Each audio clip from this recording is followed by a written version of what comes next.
Got another vlog for you guys today. It's been a while, but I had to do it. My baby looking good. Thank you. And I haven't put jewelry on my hair Look since at I got you. locks, and I've been wanting to. You look good, Oh, babe. thank you, baby. Well, do. we're Look going at to see some fights today, some amateur boxing at Flawless Boxing in Sacramento.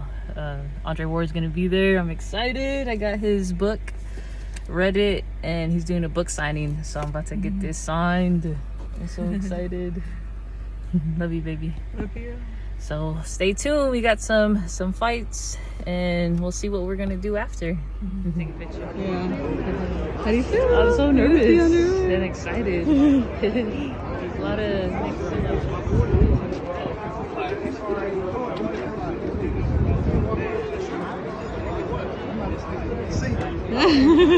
Wait, not yet, babe. I'm gonna run up. I know.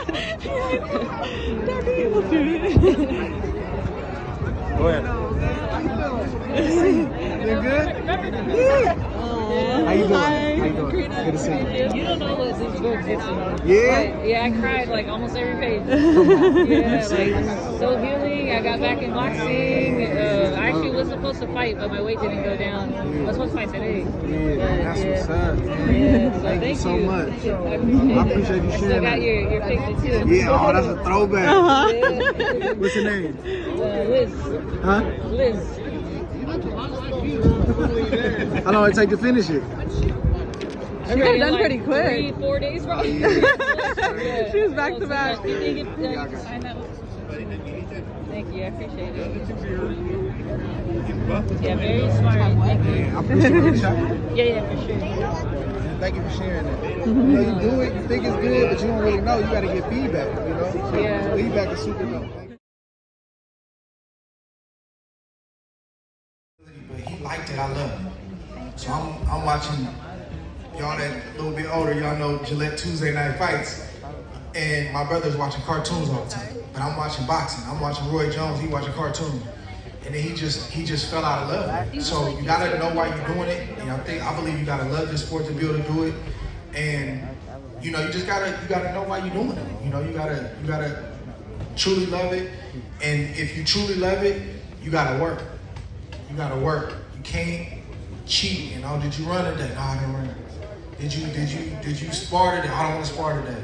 Like, that's not gonna work. It may work at the local level. When you get to state, it's gonna get harder. You get to the regionals, it's gonna get harder. You get to the nationals, you got some dogs. You got kids that they coming to win, you know? So just understand why you're doing it. And if you're gonna get into it, yes, it's a sacrifice. And I gave up a whole childhood to do this, but I ain't complaining now, it paid off.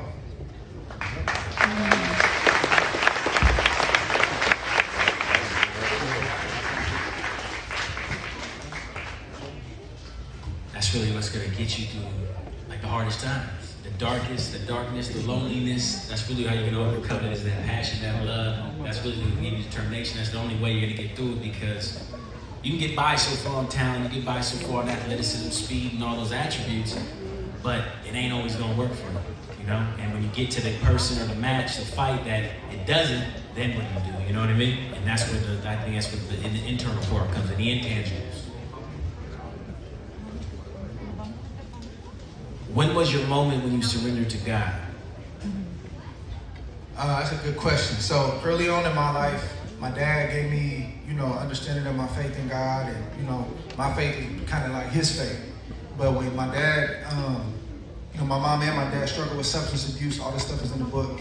And, you know, I started getting older, 14, 15, and, you know, all I'm doing is boxing really. I wasn't really hanging out and doing nothing else. See mom and dad struggling, I start getting resentment toward them, and then my dad dies all of a sudden. So now it gets real, you know, so I went into the streets. A lot of y'all don't know this, 2-3 years, hanging out, smoking, drinking, and didn't care nothing about boxing. I literally told Verge, like, I don't care about boxing, I don't care about the Olympics.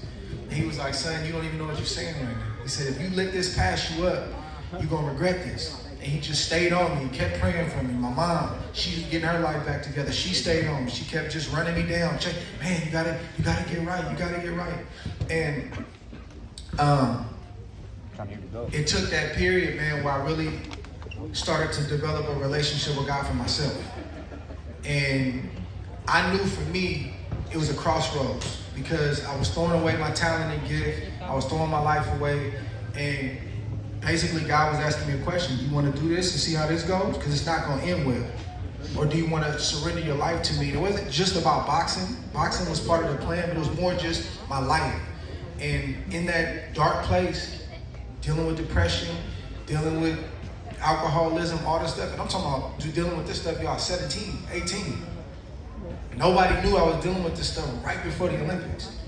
That moment is when I gave my life to God, man, and I'm grateful. I never look back.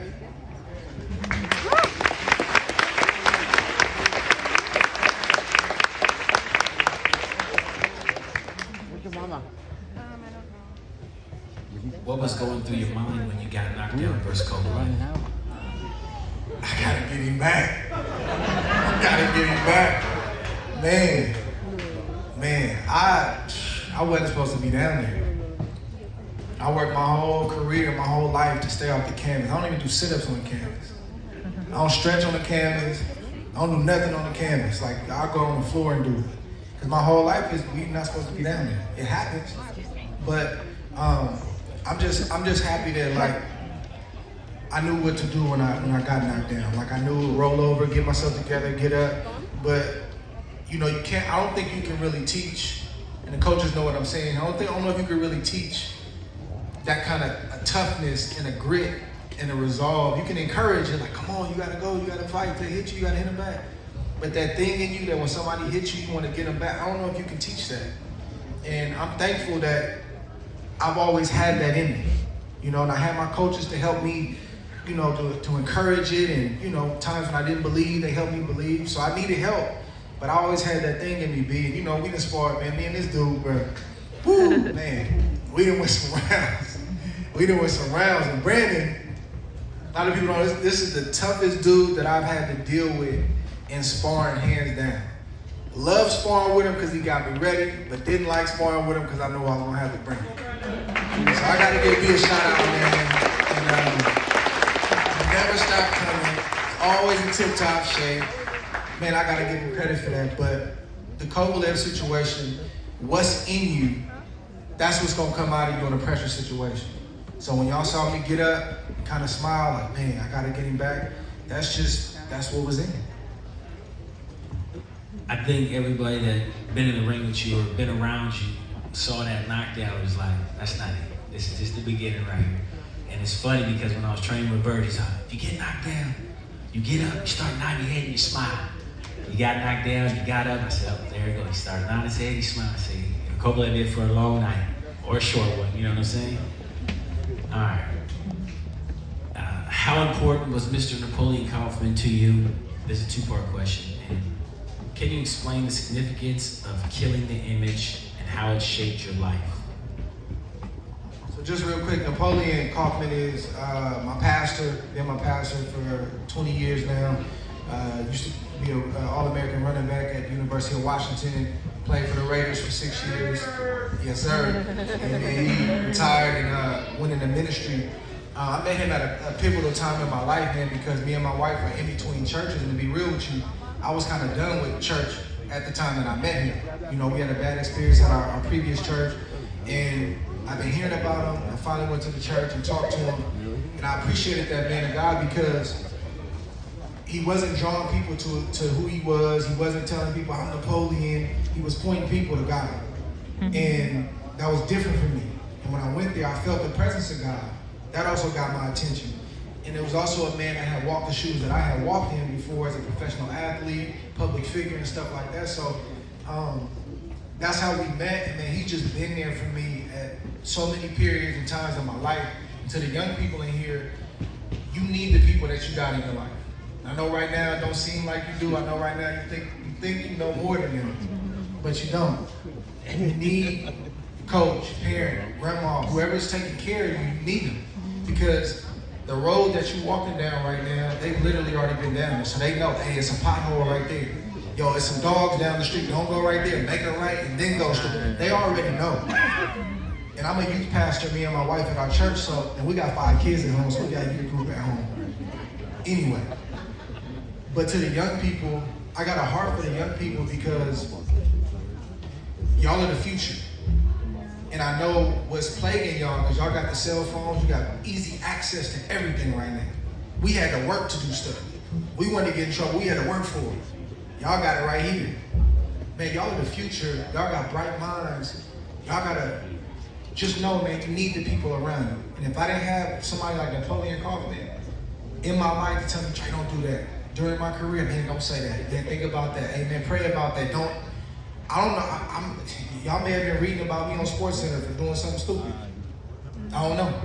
So to the young people in here, you need your coaches, you need your mentors, you need mom, dad, grandma. You need them. You can't be what you're supposed to be without them. And the same thing can be said about me. And then as far as killing the image, that also came from him.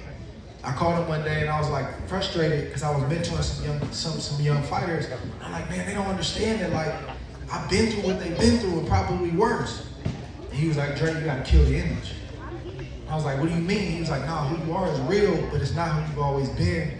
You can tell them that story. So really that just came, Brandon, from me just killing the image is just me sort of exposing myself and telling my story and telling people that, man, yeah, who you are is real, who you think I am is real, but you gotta see this other side of me and this, the person that I used to be and how I overcame. So that's where it came from.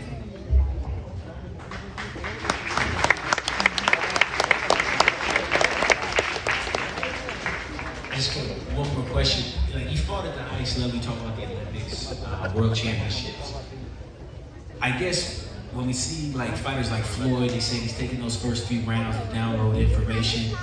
What exactly are you thinking to yourself when you're in when you start a fight? Like, you have to, I know Virgil talking about train that inner voice during your shadow boxing, your heavy back. But when you're actually in the fight, what type of information are you developing or downloading early on?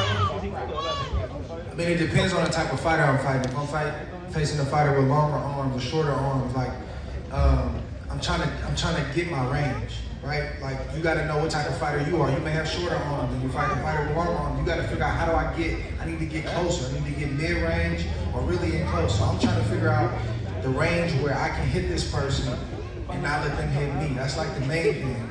But really the big thing that I'm thinking about is I'm trying to control the ring. Because when I get in the ring, that's why like when I get in the ring and I fought as a pro, go around each corner of the ring because it's like I'm marking my territory. Like, this is my ring. And I'm slowly trying to take it over little by little. And with me, I did it so subtly that people didn't realize what was going on. They think that guys who control the ring is like the big strong guy that's coming in and swing. It's like, nah, I'm gonna take the ring from you and own the whole ring little by little by little. And by the time you figure it out, the fight is over. So that's really what I was thinking was range, and then like, how can I start getting inside? Okay, boom, I feel his strength. Okay, I got him. And I start getting body shots in there. He can't do nothing about that. So boom, I process that. And I'm outside, I'm like, oh, he's too slow. Boom, counter it. So all this stuff that's happening, as y'all know as fighters, really, really, really quick. You don't have that much time in the amateurs, so you gotta think a lot faster. But anytime you get in this ring, y'all, this is your ring. You're not here to share it. You're not here to play. Like, this is your ring. And sometimes you win, sometimes you lose. But your mindset should be, this is my ring, and I'm gonna own this ring every time I get in this ring.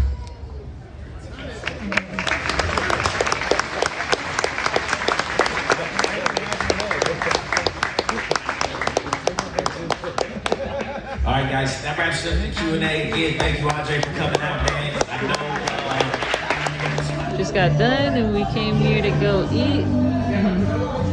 Look at my baby's plate. Some enchiladas. Already got started, sorry. Looks good. Oh my god, so much flavor it looks like.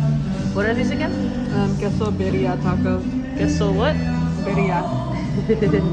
I like when she speaks Spanish. And I got me a taco salad. I put the rice on the side because I can't eat too much carbs. So I'll take them. So yeah, my baby's gonna take them. And I got this drink here. We got some strawberry. Is it fresh strawberry drink? Yeah, we're about to rub it in.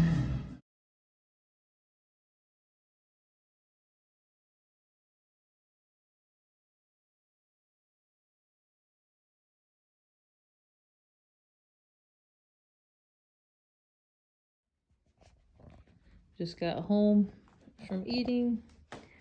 The baby's always excited to see us. Lana! And someone else got very excited to see us. Look at mama. Our bearded dragon. Look at her. All slow. Can't see me. We gotta get her back. They freaking jump from... I'll show you. I show you. What is that, Lana? Who is that? Say hi. Is that your sister? She's gonna get you. Scared. No. Kata, where you going? Sunshine wants to get down and run around too, babe. Where you You going? let him? Yeah. Yeah. This is my reptile room, and Sunshine's going crazy under there. Hey, Sunshine. He said, "What's up?" He bobs his head up. And Malachi went to sleep somewhere in there. And my Shakti is in here. My ball python. The python? Yeah, my ball python Oh. is in there somewhere. I can't really see. He's right on top of the... Yeah, but it's a glare. Oh. And he has a bad shed this month. I got my Tegu in there sleeping. There's Sunshine. You want to come out and roam around with your wife? Come on.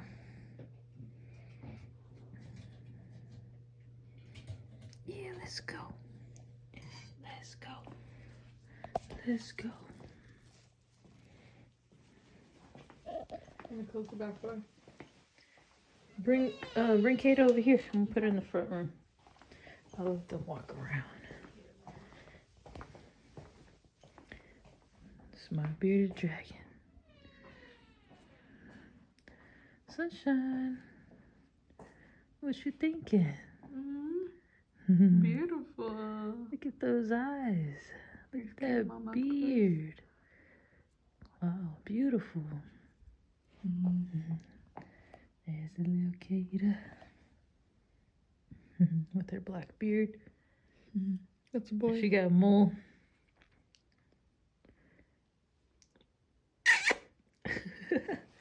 Put him down. Yeah.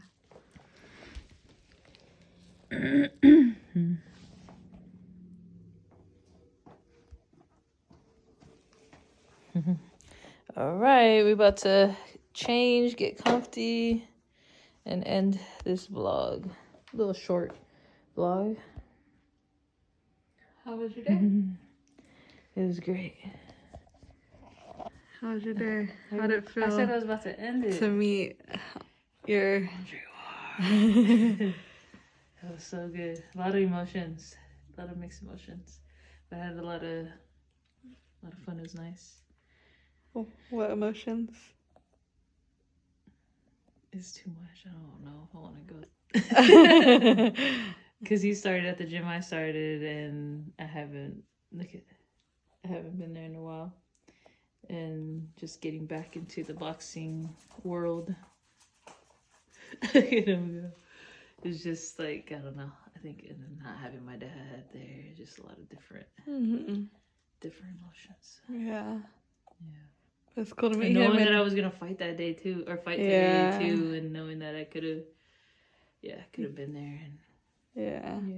I didn't make weight, so couldn't fight today, but yeah, We'll see what God has in store for you for the future. yeah. But he remembered Liz. Underwood remembered Liz. And I could put that little clip in. yeah. In here. He had a Q&A, and Liz wrote down a question, and he only picked like 5 questions from all of the questions, and he picked Liz's question. You'll see it in the vlog, and he's all, oh, that's a good question. Yeah. So you guys had a lot of connections today, babe. It was cool. Alrighty, well, hope you guys enjoyed. Thank you guys for watching. Bye.